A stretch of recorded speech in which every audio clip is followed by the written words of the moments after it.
नमस्कार दोस्तों, मैं प्रशांत आप सभी मित्रों का स्वागत करता हूं आपके अपने चैनल पर।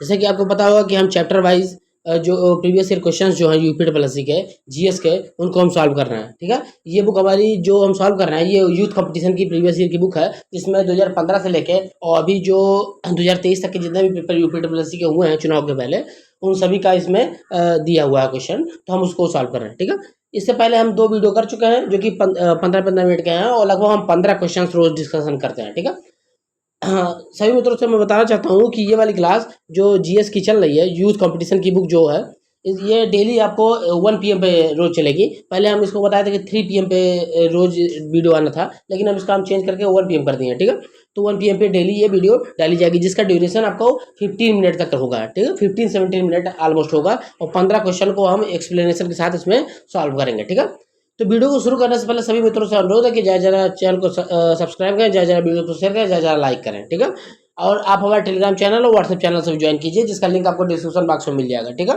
तो आप वहाँ से ज्वाइन कर सकते हैं। ठीक है, और अगर कोई मित्र यहाँ पे जूनियर स्टूडेंट या बीपीओ की तैयारी कर रहा हो तो आप हमारे पेड ग्रुप से भी जुड़ सकते हैं, जो कि बहुत ही नॉमिनल फीस पे है। हम उसमें टेस्ट सीरीज भी प्रोवाइड करा रहे हैं और वहाँ पे हम नोट्स भी दे रहे हैं। ठीक है, तो बहुत ही नॉमिनल फीस पे है, उसका सारा डिटेल आपको हमारे टेलीग्राम चैनल पर मिल जाएगा। ठीक है, अगर वहाँ टेलीग्राम चैनल पे आप नहीं ज्वाइन हो पा रहे हैं तो कमेंट बॉक्स में कमेंट कर दीजिए, हम आपको वहाँ बता देंगे कि आपको ग्रुप को कैसे ज्वाइन करना है। ठीक है, तो चलिए शुरू करते हैं हम आज की क्लास को। हम 30 क्वेश्चन तक कर चुके हैं। ठीक है, अब 31वें नंबर क्वेश्चन से इसको हम करना शुरू करेंगे। लगभग हम रोज 15 क्वेश्चन करते हैं विथ एक्सप्लेनेशन। ठीक है, वैसे तो हम सोच रहे थे कि 20 क्वेश्चन करें, लेकिन 20 क्वेश्चन करने में एक्सप्लेनेशन भी होता है, तो उसको करने में बहुत टाइम लग जाता है। ठीक है, और हम वीडियो को बहुत ज़्यादा लेंथी नहीं रखना चाह रहे हैं। ठीक है, और ये जो हम जीएस का करा रहे हैं, यूथ का पूरा जो ये सॉल्व हम करा रहे हैं, इसका हमने अपने यूट्यूब चैनल पर प्लेलिस्ट बना दिया है, तो आप प्लेलिस्ट चेक कर सकते हैं। कोई भी तो पिछला वीडियो नहीं देखे हैं तो आ जाकर प्लेलिस्ट से आप पिछला वीडियो देख सकते हैं। अगर आप लोग कहेंगे तो हम डिस्क्रिप्शन बॉक्स में उसका प्लेलिस्ट का लिंक हम डाल देंगे, तो आप वहाँ से ज्वाइन हो सकते हैं। ठीक है, तो हम 31 नंबर क्वेश्चन से शुरू करने वाले हैं। 30 क्वेश्चन तक हो चुका है। तो आज का पहला क्वेश्चन रहा कि नीति सार राजनीति के तत्व, जिसमें कौटिल्य के अर्थशास्त्र का प्रारंभिक मूल पाठ शामिल है, निम्नलिखित में से किसके द्वारा लिखा गया है? तो नीति सार किसके द्वारा लिखा गया है? तो नीति सार आपका कामंदक के द्वारा लिखा गया है। ठीक है, तो पेट 2023 में आया हुआ है। पेट 2023 के क्वेश्चन बहुत ही लाजवाब थे, इसको बहुत ध्यान से पढ़ना है। ठीक है, नीति सार या कामंदकी का नीति सार राजनीति एवं शासन के पर आधारित एक प्राचीन ग्रंथ है, जिसे चाणक्य के शिष्य कामंदक द्वारा लिखा गया है। उल्लेखनीय है कि नीति सार में कौटिल्य के अर्थशास्त्र का प्रारंभिक मूल पाठ शामिल है। तो इसमें क्या शामिल है? कौटिल्य के अर्थशास्त्र का प्रारंभिक मूल पाठ भी शामिल है। क्वेश्चन नंबर 32 देखते हैं। निम्नलिखित में से किसने निरुक्त व्युत्पत्ति विज्ञान, भाषा शास्त्र और शब्दार्थ विज्ञान का सबसे पुराना भारतीय ग्रंथ नामक पुस्तक लिखी है? तो किसने लिखी है? तो श्री एस्काचार्य द्वारा लिखा गया। किसका लिखा गया? श्री एस्काचार्य द्वारा लिखा गया। ठीक है, देखिए पेट 2023 में आया था ये भी क्वेश्चन। निरुक्त व्युक्ति विज्ञान, भाषा शास्त्र और शब्द शास्त्र विज्ञान पर सबसे प्राचीनतम ग्रंथ कौन सा है? एस्काचार्य युक्त निरुक्त है, जो कि निघंटु पर एक टिप्पणी है, जो कि वेदों के अध्ययन के लिए सहायक ग्रंथ है। ये हिंदू धर्म के 6 वेदांग में से एक है। आपको याद रखना है कि जो निरुक्त है 6 वेदांगों में से एक है। किसने लिखा है इसको? इसको लिखा है एस्काचार्य ने। ठीक है, ये नियुक्ति व्युक्ति विज्ञान, भाषा शास्त्र और शब्द शास्त्र विज्ञान का प्राचीनतम ग्रंथ है। ठीक है, क्वेश्चन नंबर 33 देखते हैं। विष्णु शर्मा द्वारा लिखी गई प्रसिद्ध पुस्तक पंचतंत्र, जिसमें पशु दंत कथाएं और कहानियां शामिल हैं, मुख्य रूप से मौखिक परंपराओं से संबंधित है, जो मूल रूप से निम्नलिखित में से किस भाषा में लिखी गई हैं? तो ये संस्कृत भाषा में लिखी गई है। ठीक है, जूनियर स्टूडेंट देखिए 1262 में ये क्वेश्चन पूछा था। ठीक है, तो विष्णु शर्मा द्वारा लिखी प्रसिद्ध पुस्तक पंचतंत्र किस भाषा में लिखी गई है? संस्कृत भाषा में लिखी गई है। ठीक है, अब इसका एक्सप्लेनेशन देख लेते हैं। विष्णु शर्मा की प्रसिद्ध पुस्तक पंचतंत्र संस्कृत भाषा में लिखी गई है। इसमें पशु दंत कथाएं एवं कहानियों को शामिल की हैं। इसका रचना काल 3000 ईसा पूर्व के आसपास माना जाता है। ठीक है, क्वेश्चन नंबर 34 देखते हैं हम, जो आपके स्क्रीन पर। क्वेश्चन नंबर 34, विजयनगर वास्तुकला दक्षिण शैली का सबसे विकसित उदाहरण है। निम्नलिखित में से कौन सा मंदिर विजयनगर स्थापत्य शैली का है? तो 4 मंदिर दिए हुए हैं, इसमें से कौन सा मंदिर विजयनगर स्थापत्य का मंदिर है? तो विरूपाक्ष मंदिर विजयनगर स्थापत्य का मंदिर है। ठीक है, इसमें एक्सप्लेनेशन देख लेते हैं। तो विरूपाक्ष मंदिर कर्नाटक राज्य के हम्पी में तुंगभद्रा नदी के किनारे पे स्थित है। पवित्र और ऐतिहासिक मंदिर, इसे विश्व धरोहर स्थल में भी शामिल किया गया। ठीक है, शामिल किया गया है। यह भगवान शिव और को समर्पित है। यह विजयनगर स्थापत्य का बनाए द्वारा है। इस मंदिर को में महाभारत का दृश्य अर्जुन एवं द्रौपदी के विवाह करने के लिए मछली को मारते हुए दिखाया गया है। ठीक है, तो इस मंदिर में क्या दिखाया गया है? अर्जुन और द्रौपदी द्वारा विवाह के द्वारा मछली को मारते हुए का दृश्य दिखाया गया है इस मंदिर में। ठीक है, विरूपाक्ष मंदिर में। ठीक है, जो कि विजयनगर शैली में स्थित है। ठीक है, अब कुछ मंदिर यहाँ पे दिया हुआ है। देखिए, सोमनाथ मंदिर कहाँ पे है? गुजरात के बेरावल बंदरगाह पे पास में है। ठीक है, तिरुपति मंदिर कहाँ पे है? आंध्र प्रदेश के चित्तूर जिले में है। ठीक है, मीनाक्षी मंदिर आपका तमिलनाडु के मदुरई में स्थित है। ठीक है, क्वेश्चन नंबर 35 देखते हैं। क्वेश्चन नंबर 35 के स्क्रीन पे है कि स्तूप के अर्धवृत्ताकार टीले के ऊपर देवताओं के निवास का प्रतिनिधित्व करने वाले बालकनी जैसी संरचना कहलाती है। क्या कहलाती है? तो ये कहलाती है हार्मिक कहलाती है। स्तूप के ऊपर का जो ऊपर देवताओं के निवास करने वाली प्रतिनिधित्व करने वाली बालकनी जैसी संरचना क्या कहलाती है? हार्मिक कहलाती है। ठीक है, देवताओं के निवास का प्रतिनिधित्व करने वाली बालकनी जैसी संरचना हार्मिक बौद्ध वास्तुकला का हिस्सा है। हार्मिक को स्तूप के शीर्ष पर रखा जाता है। इसमें त्रिस्तरीय छतरी या छत्रसाली बनी रहती है जो बौद्ध धर्म के 3 रत्नों बुद्ध धर्म और संघ का प्रतिनिधित्व करती है। ठीक है, तो 3 छतरी लगी होती है जो बुद्ध धर्म और संघ का प्रतिनिधित्व करती है। क्वेश्चन नंबर 36, त्रिरश्मि बौद्ध गुफा परिसर जहां 3 नई गुफाएं खोजी गई हैं किस राज्य में स्थित है? तो त्रिरश्मि बौद्ध गुफा परिसर में 3 नई गुफाएं खोजी गई किस राज्य में स्थित है? तो यहाँ की महाराष्ट्र राज्य में स्थित है। ठीक है, वीडियो 2023 में पूछा गया है। ठीक है, वीडियो का भी एग्जाम बहुत अच्छे लेवल का हुआ था। ठीक है, वो भी 27 का सेकंड शिफ्ट और 26 का सेकंड शिफ्ट अच्छा लेवल था। त्रिरश्मि बौद्ध गुफा परिसर महाराष्ट्र के नासिक में स्थित है। हाल ही में भारतीय पुरातत्व सर्वेक्षण द्वारा 3 नई गुफाएं खोजी गई हैं। त्रिरश्मि गुफाओं को पांडव लेनी गुफा भी कहा जाता है। अब देखिए, इसको पूछ सकता है कि त्रिरश्मि पांडव लेनी गुफा किस गुफा को कहा जाता है? तो त्रिरश्मि गुफाओं को पांडव लेनी गुफा भी कहा जाता है, जो कि 25 गुफाओं का समूह है। यह सभी गुफाएं 2री से 6ठी शताब्दी के बीच में निर्मित हुई हैं।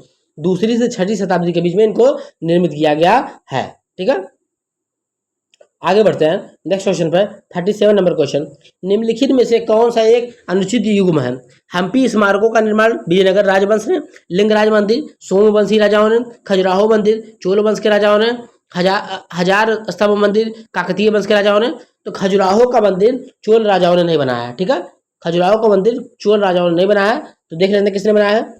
खजुराहो का मंदिर का निर्माण 950 से 1050 के मध्य में चंदेलों द्वारा बनाया गया था। चंदेल शासकों द्वारा बनाया गया था। खजुराहो के मंदिर सभी भारतीय मूल के धर्म वैष्णव शैव शाक्त जैन धर्म से संबंध रखते हैं, जो मध्य प्रदेश के छतरपुर जिले में स्थित है। कहाँ पे स्थित है? छतरपुर जिले में स्थित है, विंध्यन पर्वतमाला श्रेणी पर। खजुराहो की मंदिर वास्तुकला नागर शैली है और अद्भुत उदाहरण है। इन मंदिरों को यूनेस्को के द्वारा 1986 में विश्व विरासत स्थल में शामिल किया गया था। ठीक है, तो 1986 में इनको विश्व विरासत स्थल में शामिल कर दिया गया है। ठीक है, क्वेश्चन नंबर 38 देखते हैं। कलमकारी चित्रकला का संबंध है उत्तर पूर्व भारत के बांस हस्तशिल्प पर हस्त निर्मित चित्र से, उत्तर पश्चिम भारत के सजावटी रेशमी और कपड़ा से, या भारतीय पश्चिम, तो इसमें है दक्षिण भारत के हाथ से रंगा हुआ सूती वस्त्र। तो कलमकारी क्या है? दक्षिण भारत में हाथ से रंगा सूती कपड़ा। ठीक है, दक्षिण भारत के आंध्र प्रदेश में प्रचलित हस्तलिखित चित्रकला कलमकारी सूती कपड़ों पर रंगीन ब्लॉक को से छाप कर बनाई जाती है। ऐसे में सब्जियों के रंगों धार्मिक चित्र बनाए जाते हैं। कलमकारी चित्र कहानी को कहते हैं। इनको बनाने वालों में अधिकतर महिलाएं होती हैं। यह कला मुख्यतः भारत और ईरान में प्रचलित है। ठीक है, कलमकारी।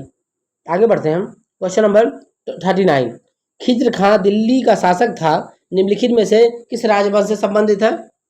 खिज्र खां दिल्ली का शासक था, किस राजवंश से है? आपको पता होगा कि सैयद वंश का संस्थापक खिज्र खां है। ठीक है, जब यहाँ पे तैमूर लंग आता है और वो 1391 में, तो तैमूर लंग यहाँ पे सारा लूट पाट के चला जाता है और अपने एक गुलाम को बैठा देता है जो खिज्र खां होता है। खिज्र खां सपोर्ट किया होता है इसको। ठीक है, खिज्र खां दिल्ली का शासक बनता है, वो सैयद वंश से संबंधित है। सैयद वंश दिल्ली सल्तनत का 14 राजवंश है, जिसके शासक 1414 से लेकर 1451 तक शासन किया। भारत से वापस जाते समय तैमूर खिज्र खां को सुल्तान के गवर्नर के रूप में नियुक्त किया। उसने दिल्ली पर कब्जा 1414 में सैयद वंश की स्थापना की थी, ठीक है, तैमूर ने, ठीक है। क्वेश्चन नंबर 40 देखते हैं। अपने संदेश के प्रचार प्रसार के लिए हिंदी का प्रयोग करने वाले प्रथम भक्ति संत निम्नलिखित में से कौन थे? तो हिंदी का प्रयोग करने वाले प्रथम भक्ति संत थे रामानंद, ठीक है, रामानंद थे। स्वामी रामानंद मध्यकालीन भक्ति आंदोलन के संत थे। उन्होंने राम भक्ति की धारा को समाज में प्रत्येक वर्ग तक पहुंचाया। वे पहले ऐसे आचार्य हुए जिन्होंने उत्तर भारत में भक्ति का प्रचार किया। उन्होंने अपने संदेश के प्रचार प्रसार के लिए हिंदी का प्रयोग किया। उनके बारे में प्रचलित कहावत है कि भक्ति द्रविड़ उपजी लाए रामानंद, ठीक है, तो भक्ति द्रविड़ उपजी लाए रामानंद, ठीक है। तो उत्तर भारत में इन्होंने भक्ति आंदोलन को प्रचारित किया और हिंदी का प्रयोग किया प्रचार प्रसार के लिए, ठीक है, तो रामानंद ने, ठीक है। वीडियो में क्वेश्चन पूछा हुआ है, ठीक है। क्वेश्चन नंबर 41 निम्नलिखित में से किस मुगल सम्राट ने ईस्ट इंडिया कंपनी को बंगाल में शुल्क मुक्त व्यापार करने की अनुमति दी थी? तो किसने दी थी? औरंगजेब ने शुल्क मुक्त व्यापार करने की अनुमति दी थी। वीडियो 2023 का क्वेश्चन पूछा हुआ है, ठीक है। मुगल सम्राट औरंगजेब ने 1691 में एक फरमान जारी कर शाही आदेश जारी किया जिसमें ईस्ट इंडिया कंपनी को बंगाल प्रांत में शुल्क मुक्त व्यापार करने की अनुमति दी। हालांकि निजी व्यापार करने वाले अधिकारियों को अभी भी शुल्क भुगतान करना पड़ता था। निजी कार्य करने वाले को भी अभी भुगतान करना पड़ता था, मतलब सरकारी कंपनियों को खाली दिया था इसने, ठीक है। टोडरमल को, क्वेश्चन नंबर 42, टोडरमल को निम्नलिखित में से किस नाम से जाना जाता है? खाने आजम, खाने खान, अजियाउद्दीन, मुंसिफ ए दीवान को। तो टोडरमल के मुशरिफ ए दीवान के नाम से भी जाना जाता है। टोडरमल को मुशरिफ ए दीवान के नाम से जाना जाता है। टोडरमल अकबर के वित्त मंत्री थे। राजा टोडरमल को राजस्व एकत्र करने का नई व्यवस्था की जिसे जब्ती प्रणाली कहा जाता है या दसाला व्यवस्था भी कहा जाता है, ठीक है। तो ये भी वीडियो का क्वेश्चन है। वीडियो का और जूनियर स्टैंडर्ड 1262 का और पेट 2023 का एक बढ़िया लेवल का क्वेश्चन था यूपीएससी के पेपर में, ठीक है। क्वेश्चन नंबर 43 देखते हैं। क्वेश्चन नंबर 43 आपकी स्क्रीन पे है। मुगल सम्राट बाबर निम्नलिखित में से किस स्थान पर राणा सांगा और उनके सहयोगियों को हराया था? तो खानवा के युद्ध में राणा सांगा उनके सहयोगियों को बाबर ने हराया था। मुगल सम्राट ने फतेहपुर सीकरी के निकट खानवा में, अब कहाँ पे खानवा कहाँ पे स्थित है? तो फतेहपुर सीकरी के निकट स्थित है। बहुत ज्यादा इंपॉर्टेंट है, इसको याद रखना, ठीक है। 1614 1527 में राणा सांगा ने उनके सहयोग को हरा दिया। बाबर ने राणा सांगा के विरुद्ध युद्ध में जिहाद का नारा दिया और गाजी की उपाधि धारण की। राणा सांगा की बड़ी संख्या में राजपूत प्रमुखों का सहयोग मिला जिसमें जालौर, सिरोही, डूंगरपुर और अम्बेर प्रमुख थे। बाबर मुगल वंश का संस्थापक था, ठीक है। तो ये आपको याद रखना है कि कहाँ पे युद्ध हुआ था खानवा का युद्ध? फतेहपुर सीकरी जिले में, उत्तर प्रदेश वाले याद रखेंगे इसको। क्वेश्चन नंबर 44, दिल्ली का लाल किला निम्नलिखित में से किस मुगल शासक द्वारा बनवाया गया है? तो दिल्ली का लाल किला आपका शाहजहां द्वारा बनाया गया है और जो आगरा का लाल किला है वो आपको पता ही है किसके द्वारा बनाया गया है? अकबर द्वारा। दिल्ली के लाल किले का निर्माण मुगल सम्राट शाहजहां ने कराया है। इस किले को विश्व धरोहर स्थल में भी शामिल किया गया है। किले की दीवारें लाल बलुआ पत्थर से बनी हुई हैं जो 75 फीट ऊंची हैं।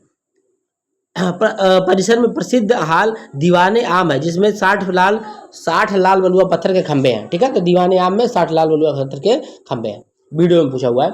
आज का इस क्लास का अंतिम क्वेश्चन है कि बुरहानपुर में स्थित आसिफगढ़ किले जिसे दक्कन का दरवाजा के नाम से जाना जाता है निम्नलिखित में से किस यदुवंशी अहीर राजा द्वारा बनाया गया था?